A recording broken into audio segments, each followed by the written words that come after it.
سيداتي وسادتي، قبل أن أرحب بضيفي أستميحكم عذرا لقراءة 4 أسطر كتبها حمد الفرحان، زميل وصديق ورفيق عمر وصف التل في حفل تأبينه. يقول حمد الفرحان: أرجو أنه تفتحوا آذانكم وعقولكم جيدا. ضمن هذه العقيدة أصمم في التصريح أن دم وصفي لم يستبح لأنه أردني، ولا يتحمل مسؤولية هذا الدم قطاع معين من شعب الأردن، ولن نجعل من دمه قميص عثمان، مبعث تجارة وانشقاق. إن مقتله جريمة، ولكن الجريمة الأكبر أن نحملها للشعب الفلسطيني. وإنني أؤمن كذلك أن ليس من مصلحة هذا البلد ولا من مصلحة القضية الفلسطينية أن نحمل دم وصفي لفكرة المقاومة الفلسطينية، حتى ولو وجد من يتاجر بهذا الدم. أرجو أن تكون قد وصلت رسالتي عن وصفي في ذكرى استشهاد وصفي. باسمكم جميعا أرحب بضيف هذه الحلقة. وقبل أن ندخل إلى الاستوديو تحدثت مع هذا الضيف العزيز، فقال لي بين 60 و70 أو على بوابات 70 كنت أدرس في أوروبا، ولكن ربطتني علاقة حميمة مع مريود أخو لوصفي، وهو صديقي رحمة الله عليه وحبيبي، وكنا كثيرا ما نلتقي ونتناقش. ومن خلال مريود ربطت ضيفنا علاقة حميمة أو شبه حميمة مع وصف التل، وأحببت أن أستضيف هذا الضيف. ضيفنا في هذه الحلقة الذي أرجو أن أرحب به باسمكم وباسم قناة نور مينا هو الدكتور تيسير عماري. والدكتور تيسير عماري دكتور طب، وهو كاتب ومحلل سياسي، والأهم من ذلك أنه الناطق الإعلامي للتجمع العربي للتصدي لهجرة المسيحيين العرب إلى تفريغ الوطن العربي من المسيحيين وزتهم على العالم الغربي، وبعدين احنا نقعد من غير اخواننا المسيحيين. والله انا ما بعرف كيف بدي اقدر اعيش من غير فيروز وماجد الرومي ووديع الصافي وجورج حنا، هذا شو اسمه اللي بغنوا. بديش احكي انا عن عباقرة اخواننا المسيحيين ودورهم النضالي في قضايا الامة العربية، ولكن هو الناطق الاعلامي للتجمع العربي للتصدي لهجرة المسيحيين العرب. ويرأس هذا التجمع دولة العين أو رئيس مجلس الأعيان طاهر المصري أبو نشأت أطال الله في عمره. أهلا وسهلا ومرحبا بك يا دكتور تيسير في هذه الحلقة التي تظللنا فيها مجموعة من الذكريات، من بينها ذكرى استشهاد وصفي التل التي مرت قبل أيام، يوم 28/11/1971. أهلا وسهلا ومرحبا بك باسم مشاهدي قناة نور مينا وإدارتها. وبكم يا سيدي. في البداية اسمح لي أشكر سعادتك وأشكر محطة نور مينا على هذا اللقاء الشيق. وعنوان الحلقة وصف التل والقضية الفلسطينية عنوان كبير، والحديث عن الشهيد وصفي يحتاج إلى وقت أكثر، وقت وعمق، واعتقادي انه في الكثيرين ممكن يحكوا احسن مني، وليس تواضعا في هذا الموضوع، لكن ساحاول بقدر الامكان ان اعطي لهذا الموضوع جزء، واعتذر من الاخوة المشاهدين اذا قصرت في ان شاء الله بعيد عنك التقصير. يعني قبل ما نتحدث عن شهيد وصف التل لازم نحكي شوية عن تكوين شخصيته، كيف تكونت شخصية نعم. وصف التل.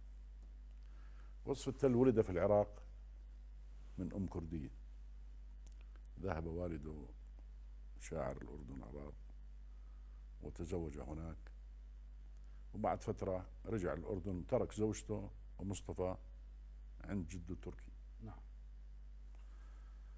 فجده حتى يعلمه الفروسية والشجاعة كان يحطه في حويطة ويدخل عليه حية ويقول له يا بتقتل الحية أو الحية بتقتلك. من صغره حتى يعلمه الشجاعة، وفعلا كان يقتل الحية. فأصبح وصفي شجاعا، يعني ما بخافش، ما عنده خوف كان. صحيح. ثم بعد اعتقادي 4-5 سنوات جده الكردي أخذ زوجة عرار اللي هي والدة وصفي ووصفي، وأجى على أربد، دور على بيت جده صالح التل وسلموا المرأة ووصفي. نعم. وحكوا لي يعني أقاربه إنه لما جابوا جده ما كانش يحكي عربي، كان يحكي كردي، ثم بدأ يتعلم العربي. وترعرع في بيت والده عرار اللي كان شاعر الأردن والعرب. نعم. لكن أيضا بالتحديد شارع فلسطين. نعم. كان يدافع عن فلسطين ويذكر العرب بأن هناك تهديد من اليهود. يا رب إن بالفور نعم. أنفذ وعده كم مسلم يبقى وكم نصراني. بالضبط.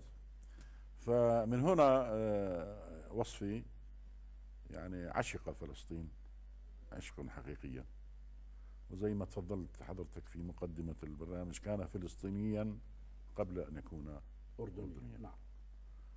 و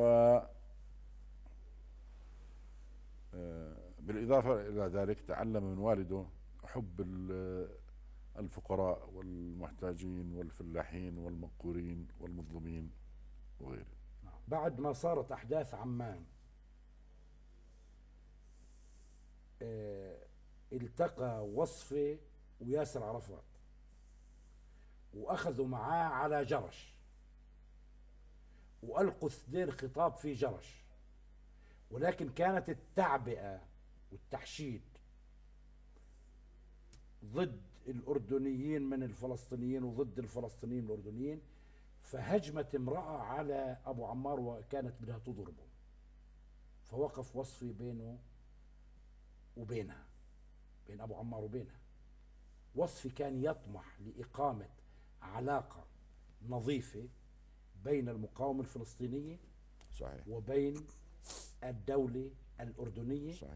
وكل منهما يوظف الآخر أيوة. لخدمته، لأنه كانوا الفدائيين لما يفوتوا على الضفة الغربية الجيش الأردني يستقبلهم على أسرتهم ويغطوهم وهم داخلين جوا ويغطوهم وهم طالعين.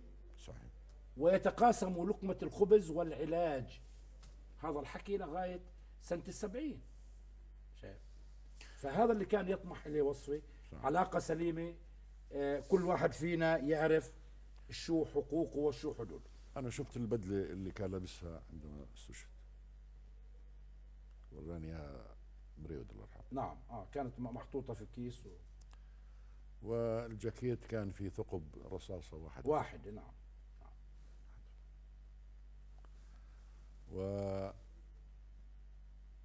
والرصاصة اجت من فوق عن طريق قناص، عن طريق قناص من اللوب اللي فوق على اللوب اللي نعم. تحت.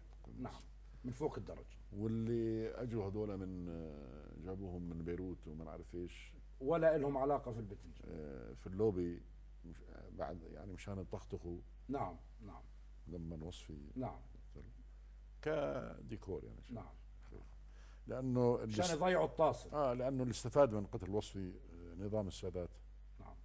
اسرائيل، امريكا، والقوة التي كانت قلت لك تتهيأ. اي واحد اردني كان يحاول ان يدخل في اللعبة الدولية او يتجاوز الخطوط الحمراء كانوا هم اللي صفوا. طبعا. نعم. طبعا. القوى الدولية هي اللي كانت صف. طبعا. طبعا. نعم. يعني خلينا نكون نحكي يعني الهاشميون وما جرى لتاريخهم حديث كان نتيجة لعبة الأمم. نعم. لعبة الأمم هذا صحيح. نعم. يعني أخرجوهم من الجزيرة من العربية، الحجاز ومن جزيرة العرب، ثم أخرجوا فيصل الأول من سوريا، ثم ودوا على العراق وضيعوه أو غازي. نعم. وبقي الهاشميين في الأردن وضيعوا الملك عبد الله وقتلوا الملك عبد الله، وقبله هججوا الشريف حسين واعتقلوه ودوه على قبرص. فلعبة الأمم هي اللي تتحكم. نعم. يعني النظام العالمي الأول نعم. عندما جاء بعد انتهاء الحرب العالمية الأولى نعم. قسم الدول العربية سايكس وبيكو وبلفور إلى دويلات. لا بلفور قبل يعني. قسم الدول العربية تجزئة هاي شيء. نعم. ثم جاءت الحرب العالمية الثانية، فجاء نظام عالمي الثاني الجديد. نعم. نعم. سيطرت فيه أمريكا بعد أقاموا دولة إسرائيل. نعم. ثم جاء النظام العالمي الثالث بعد انتهاء نعم. بعد انتهاء الاتحاد السوفيتي. النظام القطب الواحد. أي نعم. نعم. ما جرى وما زال يجري إنه كل فلسطيني أو أردني أو عربي يحاول أن يتجاوز الدوائر اللي مرسومة له بصفوه. هلا مش مهم مين اللي ضغط على الزناد. طبعا. بدهم يصفوه. طبعا. العالم يهم في هذه المنطقة يا دكتور في تصوري أنا شيئان لا ثالث لهم. أمن إسرائيل والنفط. والأردن مشكلته أنه يقع بين هاتين النارين، إسرائيل على جنبه من هون وأمنها مربوط في أمن الأردن. نعم. والخليج العربي على يمينه إذا التفت هنا إلى فلسطين وأمن إسرائيل، وإذا التفت هنا إلى أمن الطاقة. وهذا خطورة موقع الأردن، وهذا خطورة ما يجري في الأردن وما يخطط للأردن، ويجب أن ينتبه الأردنيون إلى ذلك. أحسنت. نعم. أعطيتني مدخل، يعني كنت سبقتني أنه في ظل هذه الظروف الصعبة وما يجري في الإقليم وكل ضغوطات إن كانت سياسية أو اقتصادية، نعم، علينا نحن في الأردن كل مكونات الشعب الأردني من شركس ومسيحيين ومسلمين وأردنيين، شرق أردنيين جغرافيا وغرب أردنيين نعم، وجنوب وشمال ووسط حتى والبدو حتى لو اختلفنا في التفاصيل وقسونا أحيانا في النقد، لكن كلنا لازم نجتمع على ثوابت أساسية. أولا الحفاظ على النظام والوطن، الحفاظ على النظام والوحدة الوطنية والأمن والاستقرار. نعم. هذولا كلنا يعني كل شخص لازم نعتبرهم خط أحمر. نعم. حتى يعني تبقى جبهتنا الداخلية موحدة ونستطيع أن نقف ضد أي سيناريو قادم أو محتمل، لأنه سيناريوهات كثيرة. نعم. فهذه يعني أشكرك، يعني هذه يجب أن نذكر دائما. يا سيدي احنا بدنا نشكرك على تلبية دعوتنا.